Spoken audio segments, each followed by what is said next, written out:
Hello भैया, थोड़ा आवाज उठाइएगा।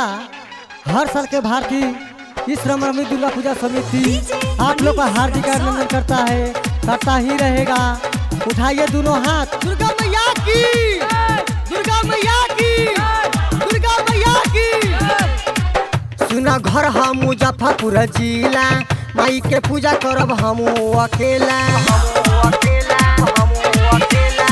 सुना घर हम मुजफ्फरपुर जिला, माई के पूजा करब हम अकेला।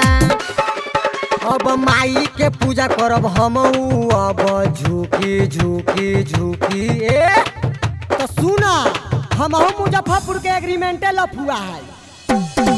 मारदन गोली नवरात्र में बोली, मारदन गोली नवरात्र में बोली, मारदन गोली नवरात्र में बोली, मारदन गोली नवरात्र में बोली। Presented by RG Music। प्रेम से बोला थावे वाली मैया की। डीजे वाला है, आवाज कम कर। एक आवश्यक सूचना, जितने भी हमारे भक्त श्रद्धालु है 1 मीटर की दूरी बनाए रखे, साथ ही साथ मास्क लगाए रखे और साथ ही साथ सभी भक्त माता रानी के चरणों में शीश नवाए रखे। हम हई बड़का खिलाड़ी, केहू ना कुछो बिगाड़ी। अगर जे ज्यादा बोली धरती में दे हम गाड़ी।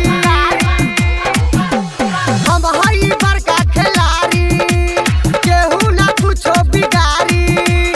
अगर जे जेहू कुछ बोली धरती में दे हम गाड़ी।